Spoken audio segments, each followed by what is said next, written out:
Today, we are delving deep into the crimson sands of ancient Rome where valor and vengeance danced in the most spectacular yet savage symphony known to mankind, the gladiatorial games.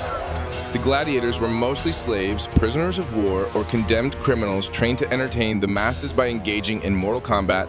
However, some free men willingly chose this perilous path for glory or money. The Ludus Magnus, the most renowned of the gladiatorial schools, it housed warriors who were destined to fight in the Colosseum. The proximity allowed the gladiators to march directly to the Colosseum through an underground tunnel, a path fraught with anticipation and tension. Gladiators were subjected to a highly structured and rigorous daily routine, molding their minds and bodies into lethal combinations.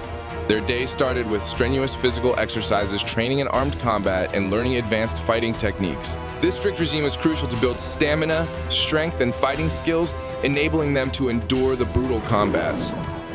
The Colosseum, also known as the Flavian Amphitheater, is an epitome of Roman engineering and architecture. Its colossal elliptical structure once played host to the roars and cheers of up to 80,000 spectators, each eager to witness the grand spectacle of gladiatorial combat.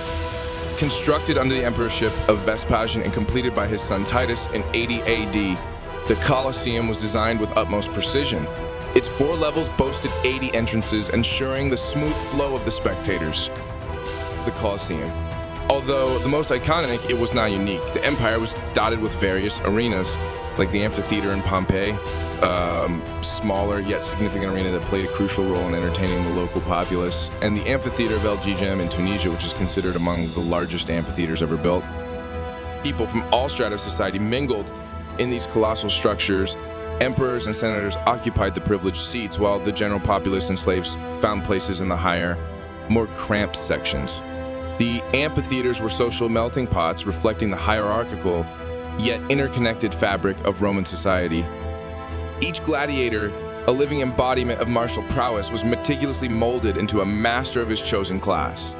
Their training, weaponry, and armor were tailored to reflect the uniqueness of their roles, giving rise to a diverse and thrilling array of combat styles in the arena. The retiarius was the embodiment of agility and precision. Donned in minimal armor, to preserve his mobility, he fought with a trident and a net, a combination designed to ensnare his opponent from a distance. Allowing him to strike with his trident, the retiarius epitomized a combat style that prioritized speed and finesse over brute strength. In stark contrast, the Myrmilla was a symbol of strength and resilience. Clad in heavy armor and armed with a gladius and a large rectangular shield, he was a formidable force, adept in close combat. His style was a blend of offensive and defensive techniques, a balance between power and protection. The Thraex fought with a sense of deceptive grace, wielding the Psyche, a curved sword designed to reach around an opponent's shield and armor. His combat style was a dance of curved strikes and swift movements, aiming to exploit the weaknesses in the enemy's defense.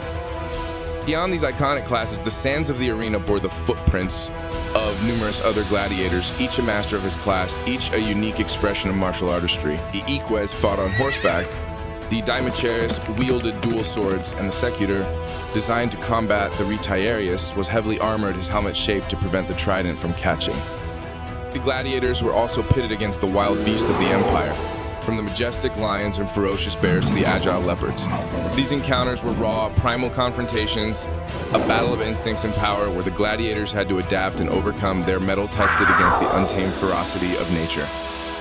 The arena also transformed into elaborate sets hosting mock naval battles, dramatic recreations of famous sieges, and vivid portrayals of mythological tales. The Colosseum became a canvas upon which the stories, fantasies, and histories of Rome were painted in blood and sand, capturing the imaginations and passions of the spectators. Even the emperors would immerse themselves in the spectacle of valor and fate. Their thumbs held the power to elevate or extinguish a life, a silent command amidst the cacophony that dictated the destiny of the fallen warrior. A thumb turned upwards, the Palus Versos, a beacon of mercy, a reprieve from the dance of death, a chance to breathe, to fight another day.